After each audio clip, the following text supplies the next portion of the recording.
Assalamualaikum warahmatullahi wabarakatuh.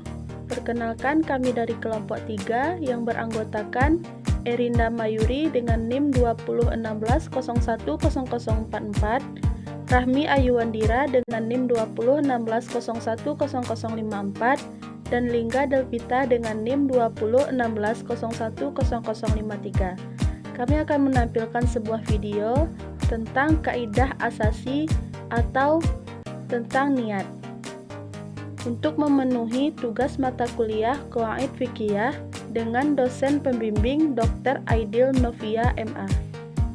Saya Lingga Delvita dengan NIM 2016010053 ingin menjelaskan sedikit tentang materi kaidah asasi. Yang pertama, maksud kata umur. Kata ini memiliki makna, yaitu segala sesuatu yang berkaitan dengan perbuatan manusia, yaitu dari perkataan sampai pada tingkah laku manusia tersebut. Semuanya digantungkan kepada niat daripada orang yang melakukan perbuatan. Oleh karena itu, niat ini sangat penting untuk melihat bagaimana kualitas atau makna perbuatan seseorang.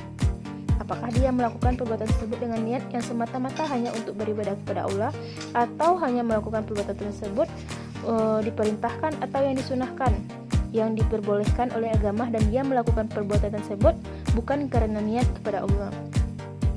Berdasarkan kaidah tersebut, makna pahala maupun dosa sangat tergantung pada niat seseorang. Ulama fikih sepakat bahwa apabila seorang berniat akan melakukan sesuatu perbuatan baik namun belum mampu untuk menunaikannya disebabkan sebuah maskah atau keadaan tertentu, maka ia akan tetap mendapatkan pahala. Dalam konteks lain, ulama fikih juga sepakat bahwa seseorang akan mendapatkan dosa jika salah satu orang tersebut mengobrol dengan saudaranya.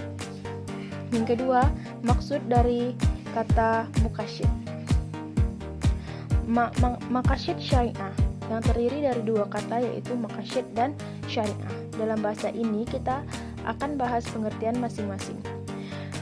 Kata terlebih dahulu sebelum nantinya kita bahas pengertian, yaitu maqasyid bentuk jamak dari qasada yang artinya arada, yang berarti bermaksud, menghendaki atau tujuan. Syariah secara bahasa berarti jalan yang lurus. Dahulu orang-orang Arab menggunakan kata ini yang menunjukkan suatu jalan ke tempat untuk memperoleh air yang telah dikenal dengan yang digunakan secara umum. Di samping pemahaman terhadap ayat Al-Quran, perlu pula memahami terhadap sunnah Nabi sebagai sumber kedua hukum setelah Al-Quran. Dalam kedua sumber inilah pencarian maqasyid al-syariah dilakukan. Memahami maqasyid al-syariah adalah sesuatu tuntunan yang harus dilakukan dalam rangka mengetahui masalah. Baiklah, saya Rahmi Ayuwandira dengan NIM 2016010054 akan menjelaskan makna dari niat. Niat sendiri berarti kesengajaan atau maksud, sebab ia merupakan pecahan dari kata kerja yanawiyah sayyi'ah nawi, yang bermakna sengaja melakukan sesuatu yang diyakininya. Syarat-syarat niat yaitu Islam, tamyiz, mengetahui status perkara yang diniati atau al-manwi, dan tidak terdapat hal-hal yang bertentangan. Kemudian fungsi niat. Yang pertama, membedakan antara satu ibadah dengan ibadah lainnya, atau membedakan antara ibadah dengan kebiasaan. Dan yang kedua, membedakan tujuan seseorang dalam beribadah. Selanjutnya, tempat niat. Tempat niat adalah di hati, bukan lainnya. Karena tempat niat adalah hati, maka niat tidak cukup hanya dengan pelafalan lisan tanpa adanya niat di hati. Kemudian, waktu niat. Waktu niat adalah permulaan ibadah, semisal wudhu. Waktu niatnya adalah ketika membasuh wajah, baik bagian atau bawah, yang prinsipnya adalah menempatkan niat pada awal dari permulaan ibadah.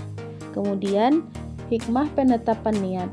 Hikmah ketetapan tersebut adalah sebagai berikut. Yang pertama, membedakan perbuatan ibadah dari perbuatan selain ibadah. Yang kedua, membedakan tingkatan-tingkatan ibadah dilihat dari substansinya untuk membedakan kemampuan hamba atas apa yang diperbuatnya. Makna kaidah. Kaidah memiliki makna yaitu semua hukum yang sudah berlandaskan pada suatu keyakinan itu tidak dapat dipengaruhi oleh adanya keraguan-keraguan yang muncul di kemudian. Sebab rasa ragu yang merupakan unsur eksternal dan muncul setelah keyakinan tidak akan bisa menghilangkan hukum yakin yang telah ada sebelumnya.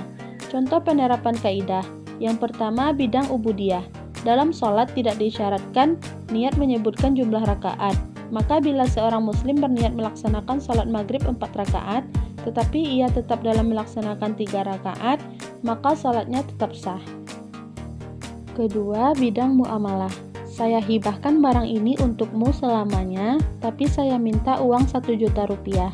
Meskipun katanya adalah hibah, tapi dengan permintaan uang, maka akad tersebut bukan hibah, tetapi merupakan akad jual beli dengan segala akibatnya. Asal kaedah atau dalil. Yang pertama, Al-Quran. Pada surat Al-Bayyinah ayat 5 yang artinya, padahal mereka tidak disuruh kecuali supaya menyembah Allah dengan memumikan ketaatan kepadanya dalam menjalankan agama yang lurus.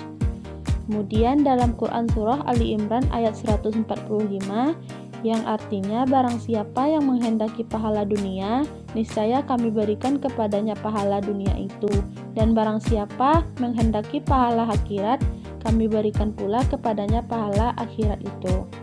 Kedua, hadis yang diriwayatkan oleh Bukhari dan Muslim, yang artinya sesungguhnya setiap amalan tergantung pada niatnya, dan sesungguhnya seseorang hanya mendapatkan apa yang dia niatkan. Maka barang siapa yang hijrahnya karena Allah dan Rasul-Nya, maka hijrahnya untuk Allah dan Rasul-Nya. Siapa yang hijrahnya karena mencari dunia atau karena wanita yang dinikahinya, maka hijrahnya kepada yang ia tuju. Saya Erida Mayuri, NIM 2016010044. Baiklah, saya akan menjelaskan aplikasi kaedah atau contoh-contoh. La thawaba illa binniat. Tidaklah ada pahala kecuali dengan niat. Kaidah ini memberikan pedoman untuk membedakan perbuatan yang bernilai ibadah dengan yang bukan bernilai ibadah, baik itu ibadah yang mahdah maupun ibadah yang ammah. Sebagai contoh dalam kehidupan kita sehari-hari seperti makan dan minum, kegiatan ini akan bernilai pahala jika dalam pelaksanaannya mengharap kepada Allah disertai niat. Namun sebaliknya, jika dalam pelaksanaannya tidak disertai dengan niat, maka hal tersebut merupakan kebiasaan seorang dan tidak akan bernilai pahala. Selanjutnya, furu'. Al-ibratu fi uqudi muqasidi wal ma'ani la lil fawzi wal mabani. Yang artinya, pengertian yang diambil dari suatu tujuannya bukan semata-mata kata-kata dan ungkapannya. Maksud dari kaidah ini adalah tujuan dan maknanya akan menjadi tujuan di dalam suatu akad, bukan lafaz-lafaz atau ucapannya. Kaidah selanjutnya, la thawaba illa binniyat. Tidaklah ada pahala kecuali dengan niat. Kaidah ini memberikan pedoman untuk membedakan perbuatan yang bernilai ibadah dengan yang bukan bernilai ibadah, baik itu ibadah yang mahdah maupun ibadah yang ammah. Kaidah selanjutnya, lau ikhtalafa lisanu wa qalbu fatabaru riba mafu. Apabila berbeda antara apa yang diucapkan dengan apa yang ada dalam hati, maka yang dijadikan pegangan adalah apa yang ada dalam hati. Berdasarkan kaidah tersebut, jika terjadi perbedaan antara sesuatu yang diucapkan dengan sesuatu yang ada di dalam hati, maka yang dijadikan pegangan adalah sesuatu yang ada di dalam hati.